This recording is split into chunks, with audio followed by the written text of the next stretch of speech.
All right, tonight we're going to continue on in our study in 1 Samuel. This is our 28th lesson in 1 Samuel. We're up to chapter 25.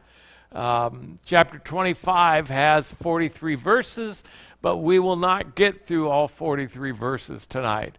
In fact, you'll be surprised. We're going to get stuck in verse 1 for a while, just in that alone. But we're going to continue on.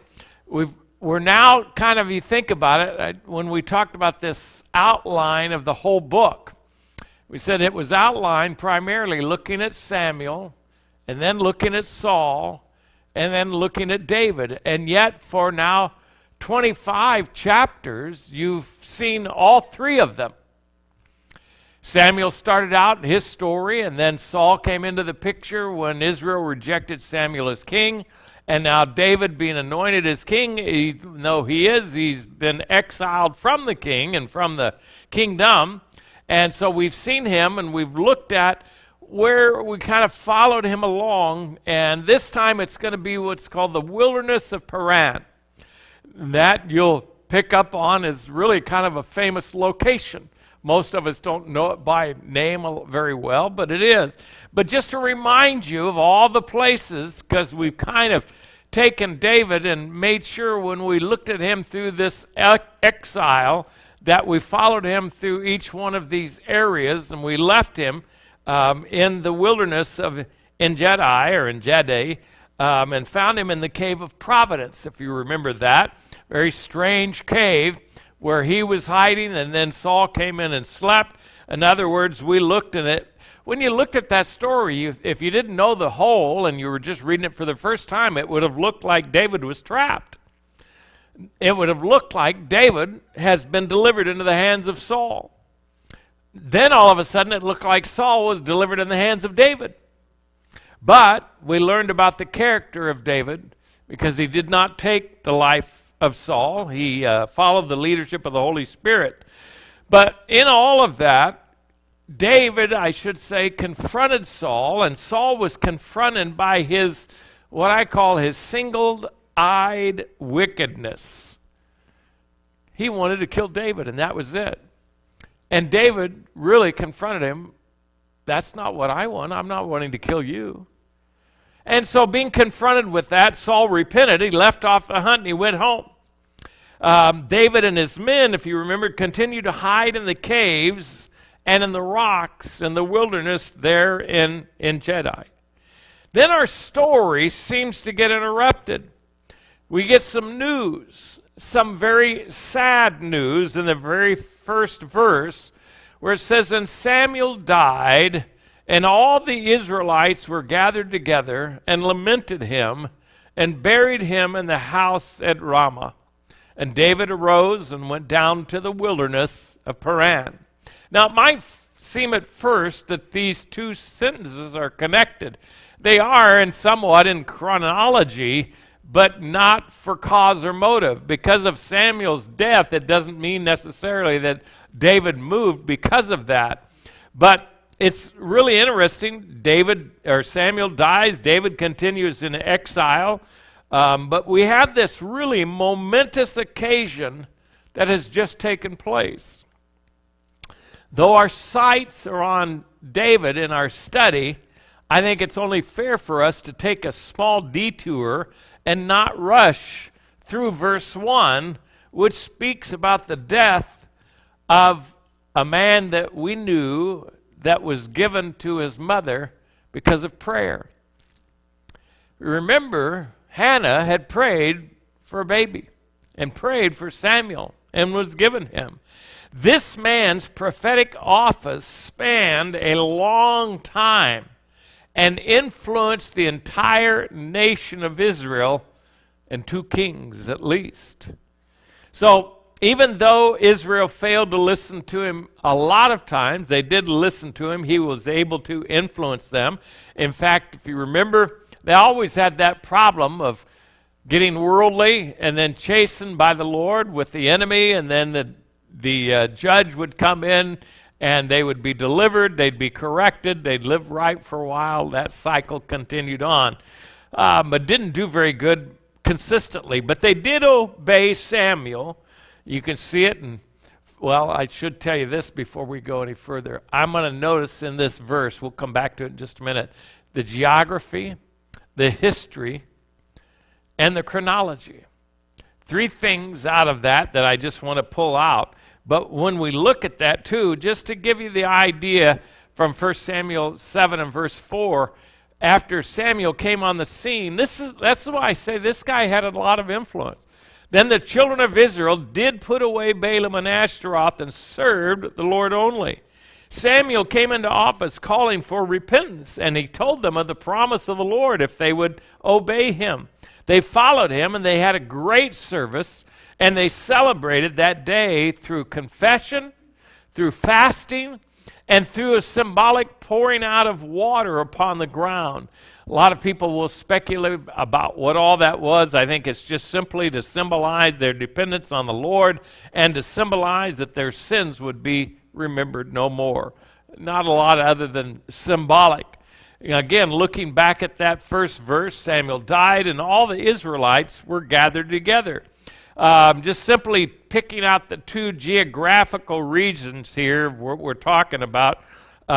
Samuel died and all the Israelites were gathered together and lamented. Where did they go? They went to his home in Ramah. And David arose and went down into the wilderness of Paran. Now I'll tell you a little bit more about his home and what went on there. But Paran is really a rather large area, talking about the Sinai Peninsula, the desert, very large area, including the desert, rocks, valleys, and mountains, and including in each of those areas resources and, of course, plenty of hiding places. They buried him, it says, if you notice, in his house. Now, I don't think it was actually next to the dinner table. That's not what they're talking about. They're talking about him where he lived. So no doubt, again, because of Levi and the priest and many of the others, they couldn't be around bones, couldn't touch bones of a dead person. So when it talks about they buried him, I think when you're looking at this, they made a sepulcher. They made a place of honor him where they could honor Samuel. They gave his home a place where he would be honored consistently. So it became a point of historical and national significance. Again, I don't think that his family buried him next to the dining room table. You'll also notice in a little bit when we get to verse 2 that there's another geographical importance where it talks about Manoam, and we'll see that in just a little bit. But that's the area, too, where David and Saul, if you remember, were on either side of the mountain. And they were going to meet when they got to the end of that mountain. But God caused something to happen. Saul heard about the Philistines, took off for home, and did the fight. So where we're going to find that in a little bit. Historically, I mentioned to you about the wilderness of Paran being an important place. You might remember that in Genesis, this is where Abraham had sent Hagar away with Ishmael. And this is where he settled down and took a wife in Egypt, says he dwelt in the wilderness of Paran. That's talking about Ishmael, and his mother took him a wife out of the land of Egypt. So it's where Abraham sent Hagar away. It's also the place where Israel, after first leaving Egypt and Sinai, was led by the cloud of God into the wilderness of Paran. Numbers 10 and verse 12, and the children of Israel took their journeys out of the wilderness of Sinai, and the cloud rested in the wilderness of Paran. Now again, remember, this is a large area, but nonetheless, that's where the Holy Spirit led them and directed them, and that's where the cloud had rested and caused them to stop. It's also this very same location, generally anyway, where Moses sent the spies out to search out the land. In Numbers 13 and verse 3, Moses, by the commandment of the Lord, sent them out from the wilderness of Paran, and all those men were heads of the children of Israel. Now, that's not all the historical locations that you can find, but you can already see I gave you three very significant facts about the wilderness of Paran that a lot of times we don't give it the same significance like we do Mount Sinai. And that's, I think, sometimes too because it's a general area. It's a rather large area, and we don't know the specifics, but you saw 3 dealing with Hagar, dealing with the spies, and dealing with where the cloud and God led them, Israel, out. Chronologically, this is also very interesting. While the narrative seems to be, I think, clear, and one event seems to follow another. I know that sometimes chronologically we'll see a verse that will give you a statement about what happens, and then later it will give more of the details. But I don't find this to be confusing, but it's really interesting that there's a lot of scholars that don't even agree as to the time involved. Again, when you go back to that verse, and Samuel died. Well, how long prior to where David was in that wilderness of En-Gedi, how long between there and here? Well, they will even argue, this is a commentators. Listen, you need to be careful. Simply because you've got a Bible with notes printed in it, those notes are not inspired. Just so you know that. I mean, I know you know that anyway, but you've got to be careful. Because a lot of commentators, they will even argue about who, well, we don't know whether it was really Samuel died first or Saul died first. I was reading it and I'm going, really? Let's jump ahead just a little bit. 1 Samuel 28:3, we're just a few chapters ahead. Now Samuel was dead. Anybody miss that? Samuel was dead. And all Israel lamented him and buried him in Ramah. Now, that's what we just read in our earlier chapter, even in his own city. And Saul had put away those that had familiar spirits and the wizards out of the land. So what do you think happens after this? This is when he visits the medium, the witch of Endor.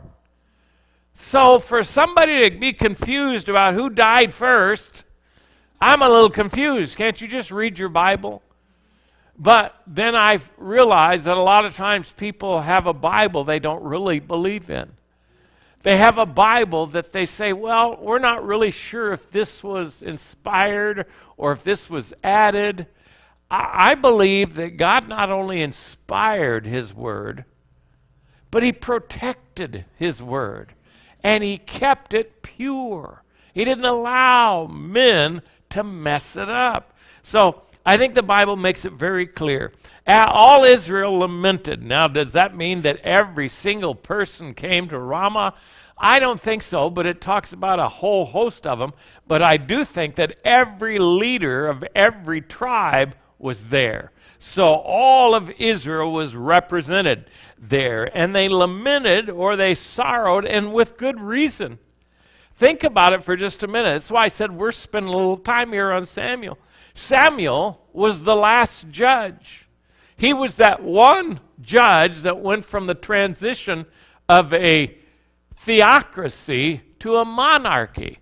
And he led Israel through all of that. He was also the great prophet of Israel. He was also the founder and leader of the school of prophets. He was the warrior, we forget about that, who delivered Israel and fought against the Philistines. He was the man, again, who walked Israel through their transition of worshiping the heathen to worshiping God only. Transitioned from a theocracy to a monarchy. He was the prophet who was the spiritual counsel to the first king and to David as the king. He was the intercessor for Israel. He cared for them. He corrected them. He prayed for them even after he left his public life, And there's an interesting note that's made about Samuel all the way back in 1 Samuel chapter 7 and verse 15 that we just read that he died, right? 1 Samuel 7:15 says, and Samuel judged Israel all the days of his life.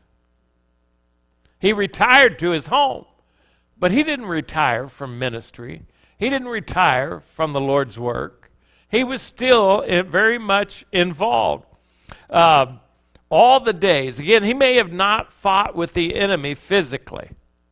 That was now Saul's job. But he was a man who fought with the spiritual darkness and the enemy that's that way. Now let's go ahead and see. I took more than half my time pretty much just in that one verse, but let's get to verse 2. And there was a man in Maon whose possessions were in Carmel, and the man was very great, and he had 3,000 sheep and 1,000 goats, and he was shearing his sheep in Carmel. Maon is a city within the inheritance of Judea, and it has near to that wilderness, or with that wilderness there, but it is not the wilderness of Maon, although David was in that wilderness, but it's the city in particular. But he was very rich, wealthy, both in agriculture and farming. In this area, that's where David had been hiding before, but mention is made about their activity, if you notice that, and he was shearing his sheep. So we don't really pay a lot of attention to this. In fact, it's kind of interesting every once in a while. Seems like I'll see it more when I go out towards Rio Linda, when I've gone out there and play golf or go out to Roseville to see the kids sometimes out there, and you'll run across an area where there'll just be 100, 200, 300 goats. The goats are out there. They use them for keeping the vegetation down. But I mean, to see 200 or 300 of them, it's like, wow, look at those. And I can't imagine 3,000 sheep. That's a lot of sheep. Another 1,000 head of goats that are there. They were very involved, and I was doing a little calculating on this because it had to be a very busy season. And of course, when it says he was shearing his sheep, this is a big deal. It is a big time. It is a time usually of feasting that they are celebrating because all of their crew comes together. Look up how long it takes to shear a sheep.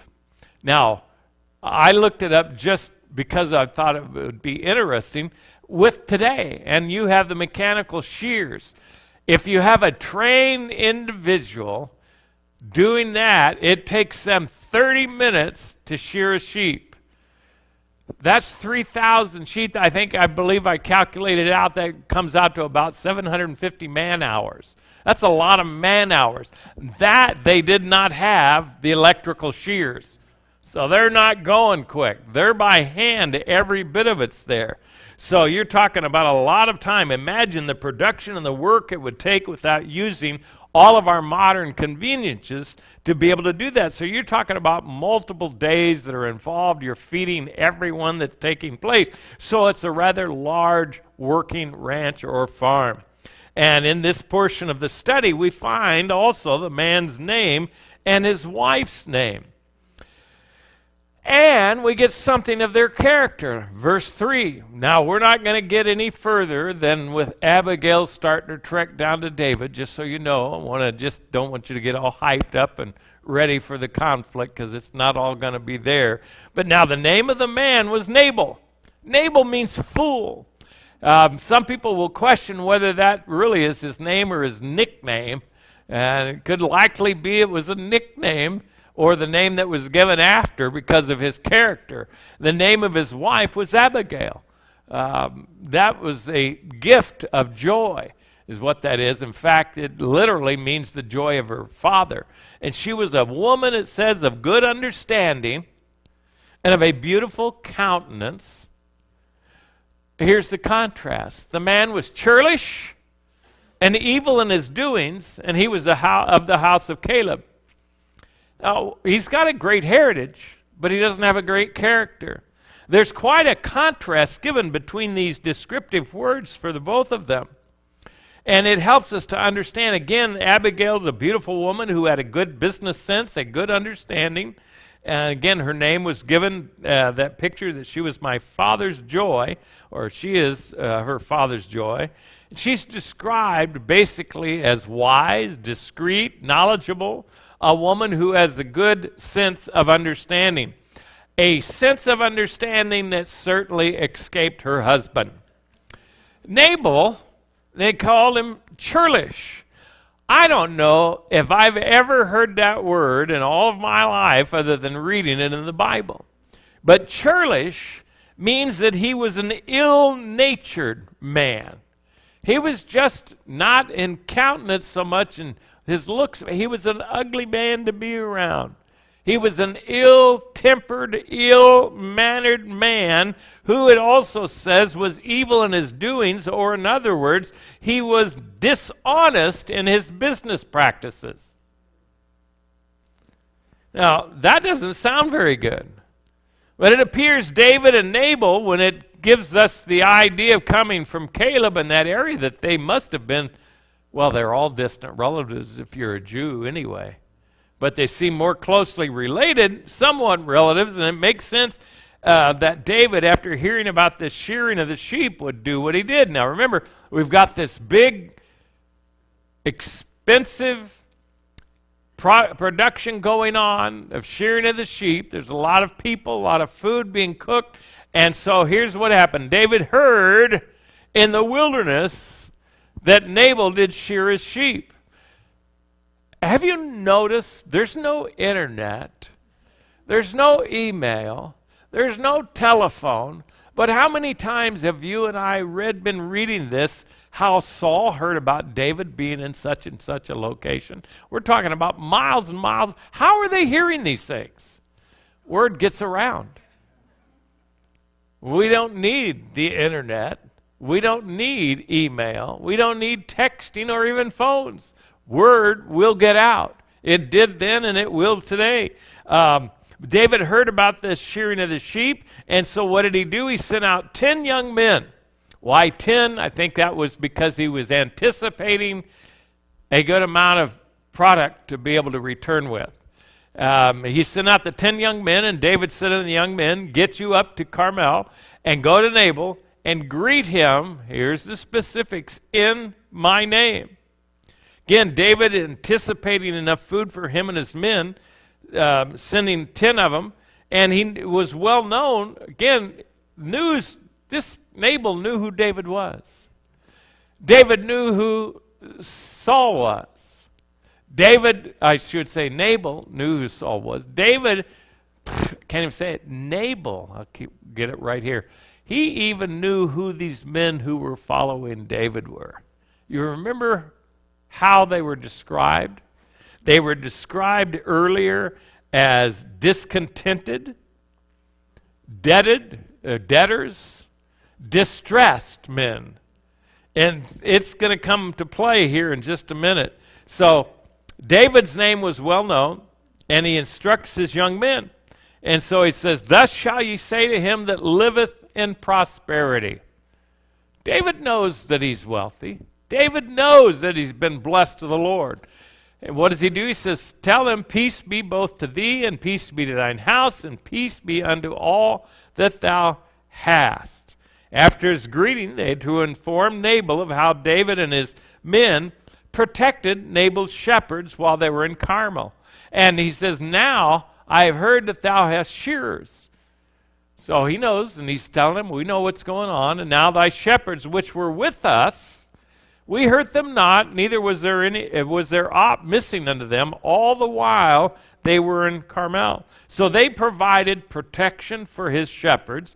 They provided protection for all of the sheep. They took nothing from the shepherds for their protection. They didn't ask for anything. They weren't given anything. So these men were also instructed that we want you to give proof that what they're saying is true. So you call on the men that were there to validate you. So ask the young men.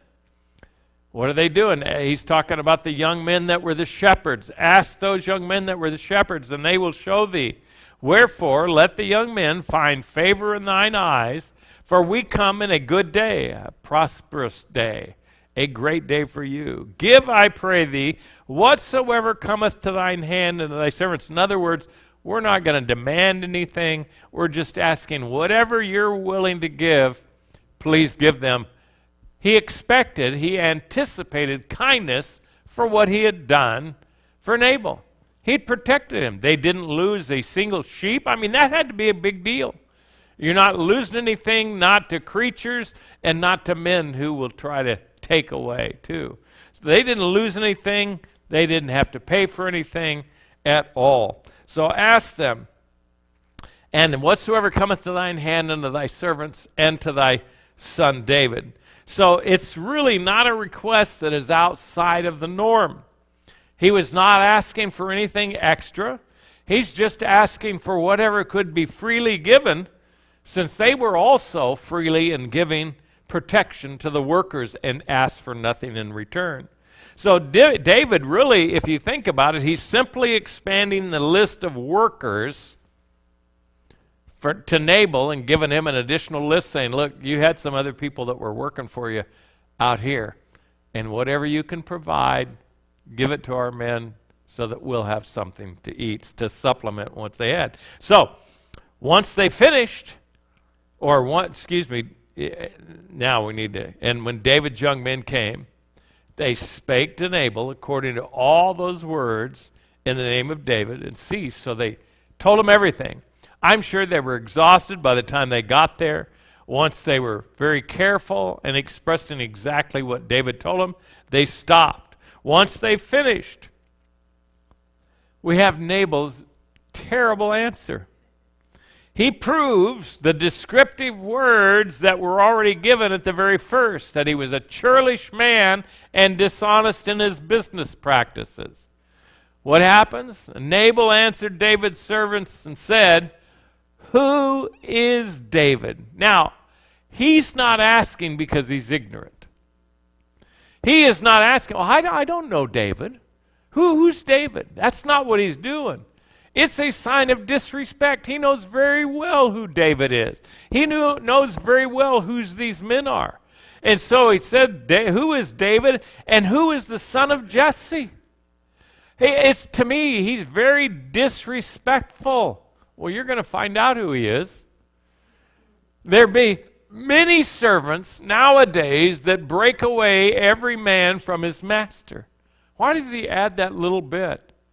Because both David and all of his men, according to Saul and the word that's been put out by those men, is the fact that David has left his master, when in fact that's not at all true.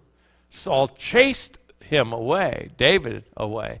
But it's also pointed to all of those men, even those 10 men that were there. It was showing them disrespect. You may have protected my men, but you're nobody to me.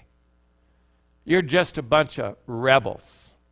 Isn't that interesting to call them rebels? I don't think so. Verse 11, shall I then take my bread and my water and my flesh that I have killed for my shears and give it unto men whom I know not whence they be? He knew where they were. He wasn't going to give him anything. Basically, again, he's calling David and all of his men a rebel. Instead of being respectful of a mighty man who is soon to be king, I don't doubt that Nabal even knew that Samuel had anointed David to be king. I don't know that. There's nothing here, but I just think his whole way that he does is totally disrespectful, and his name bears the truth. He is a fool, and he speaks as a fool.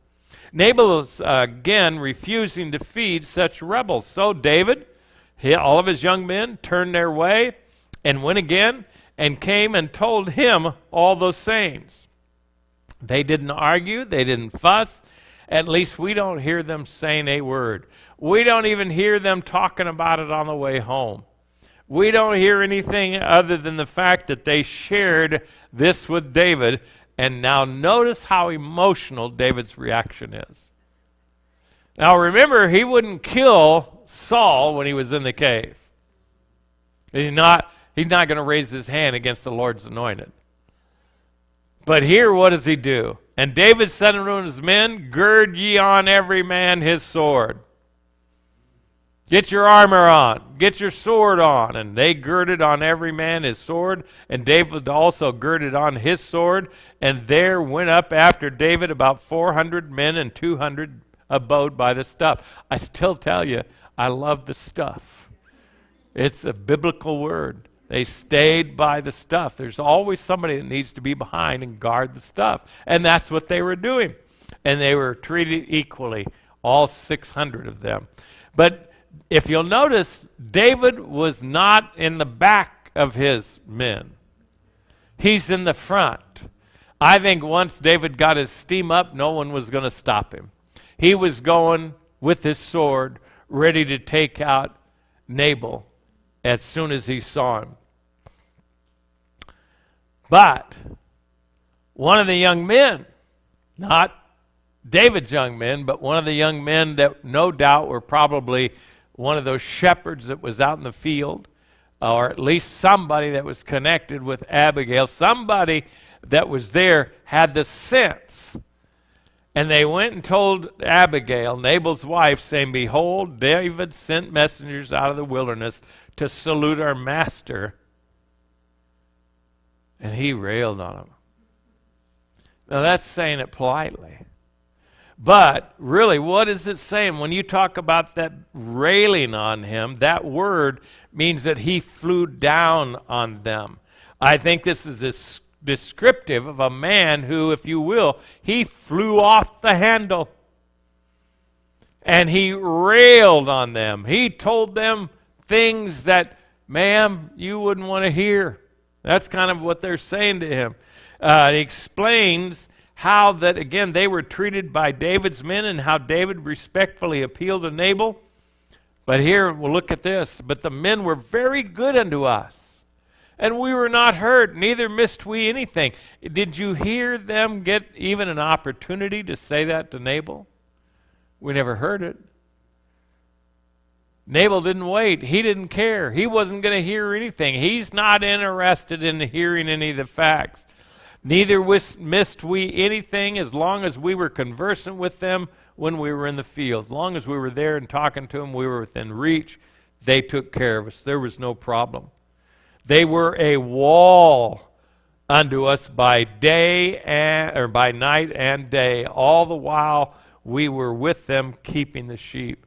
So what did it tell you, man? We protected them. They put a barricade around us, and they wouldn't let anybody get in, and they wouldn't let any of our sheep get out. It was fantastic. We had round-the-clock, round-the-wall protection. Then verse 17. Now, therefore, know and consider what thou wilt do. Abigail, you need to do something. That's what he's saying. You need to do something, because these men were going back. Now, there might have been something in those men's reaction, but we don't know it. We don't see it. But he apparently picked up on it. Maybe there was a little talk as they were going out, and David's not going to be, or they knew exactly what David's countenance was and how he would react. I don't know. But no one can talk to Nabal. Nobody can change his mind. And yet he knew trouble was coming because of such a wicked and disrespectful response that Nabal had. So, what does he say? Now therefore know and consider what thou wilt do. For evil is determined against our master and against all his household. For he is such a son of Belial, that a man cannot speak to him. He is such an arrogant, wicked, evil man that he won't allow anybody to talk to him or to reason with him in any way. Either when he's talking, there's two ways when for he is such a son of Belial. I think it's really talking about Nabal as such a son of Belial. But other commentators have said that anybody who would try to talk to him, he would consider them a son of Belial. But a man cannot speak to him. Doesn't matter. He would consider them to be wicked. So he speaks with such a sense of importance that Abigail knows that she must act and act quickly. And she proves that she is a woman of great understanding. Verse 18, then Abigail made haste and took 200 loaves and 200 bottles of wine and 5 sheep ready dressed and 5 measures of parched corn. I mean, she means business. She's taken a load of food and 100 clusters of raisin and 200 cakes of figs and laid them on asses. I mean, she's got a huge bunch of party favors. She's taking it on and going to feed them all at once. Going to take care of them. And then she said to her servants, go on before me. Behold, I come after you. But she told not her husband, Nabal. Some people will say, oh, she went behind her husband's back. Well,